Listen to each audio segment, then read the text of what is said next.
આજરોજ દમણમાં ભગવતી સેવા સમિતિ દ્વારા દમણમાં પ્રથમવાર ગણેશ મહાપુરાણ કથાનું શુભારંભ આજથી કરવામાં આવ્યું। પ્રવીણભાઈ પ્રજાપતિના નિવાસસ્થાનેથી પોથીયાત્રા કાઢવામાં આવી હતી। આ પોથીયાત્રામાં મોટી સંખ્યામાં ભાવિક ભક્તો જોડાયા હતા। પોથીયાત્રા મસલચક મેલડી માતાના મંદિરે પહોંચી હતી, જ્યાં વક્તા પરમ પૂજ્ય ગિરીશભાઈ જાની દ્વારા ગણેશ મહાપુરાણ કથાનો રસપાન કરાવ્યું હતું। ત્યારબાદ સાંજે દરરોજ મહાપ્રસાદનું પણ આયોજન કરવામાં આવ્યું છે। 10 ફેબ્રુઆરીએ માતાજીના પ્રથમ પાટોત્સવ ઉજવવામાં આવશે। 11 ફેબ્રુઆરીએ સંતવાણી કચ્છના કોહિનૂર ગણાતા કલાકાર કાળુભાઈ જાડેજા કાડગરાવાળા દ્વારા રાત્રે 7 કલાકે સંતવાણી કરાવવામાં આવશે। 12 ફેબ્રુઆરીએ 11 જોડાઓના તૃતીય સમૂહ વિવાહનું ભવ્ય આયોજન પણ કરવામાં આવ્યું છે। આપ સૌ આ ભવ્ય આયોજનમાં પધારી શોભા વધારે એવી સૌને અપીલ કરવામાં આવે છે।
દમણમાં પહેલીવાર આ ગણેશ કથાનું આયોજન થઈ રહ્યું છે, તો હું તમે બધા ખૂબ ભાગ્યશાળી છીએ કે આપણને આ સૌભાગ્ય પ્રાપ્ત થયું છે। તો કથામાં પ્રવેશ કરીએ તે પહેલા બધાને જય માતાજી, જય શ્રી કૃષ્ણ, જય ગણેશ, ઓમ નમઃ શિવાય, હર હર મહાદેવ। સાથે સાથે આપ તમામ ભક્તજનોનો, ભાઈઓ બહેનો, વડીલો, બાળકો અને આ ભદ્રેશભાઈ તાતી જરૂર છે। અત્યારે જેમ જેમ કળિયુગ આગળ જાય છે તેમ તેમ વ્યક્તિઓના માનસ કુંગળા બની ગયા છે અને આપણા ધર્મમાં રહેલા ધાર્મિક પાખંડોથી વ્યક્તિઓ વધારે પરેશાન થાય છે। આપણને જેટલા વિધર્મીઓથી ભય નથી, જેટલા બીજા ધર્મથી ભય નથી, એટલો આપણા સનાતન ધર્મને ભય આપણા ધર્મમાં રહેલા પાખંડીઓથી છે। સાહેબ ધ્યાન દેના, પણ કોણ મોટો સાહેબ, હું આ તમારા દમણની અંદર આ સંત રૂપી જે વિરાજિત ભાઈ વિભૂતિ છે ભદ્રેશભાઈ, હું એને મોટો કહું છું।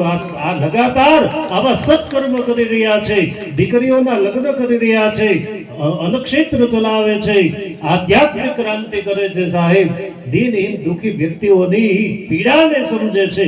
આ શ્રેષ્ઠ વિભૂતિ છે। और कबीर साहब ने कहा है, साधु का कुल न पूछिए, ज्ञान पूछ लीजिए। साधु નું કુળ પૂછવાની જરૂર નથી કે તારું ગોત્ર કયો છે, તારું કુળ કયો છે।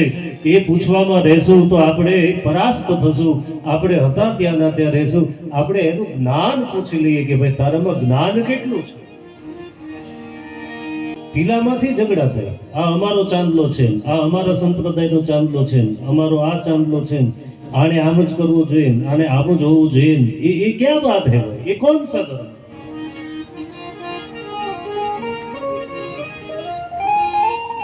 गणेश कथा एक बात मैं आप सबको बताऊं मेरे भाई बहन, हमारी वैदिक संस्कृति में पंचायत આ બધાને ખબર હશે આપણા 18 પુરાણો છે.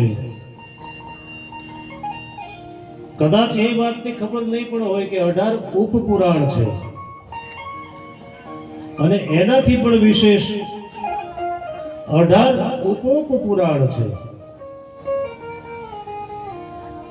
એટલે આમ ગણો તો ટોટલ કેટલા પુરાણ થયા? 18 તેરી 54, 18 18 તો 36, 18 તેરી 54. આપણે દર વર્ષે એક એક કથાનું આયોજન કરીએ ને તોય આવા 54 વર્ષ મારા ને તમારા નીકળી જાય સાહેબ. દર વર્ષે કરીએ તોય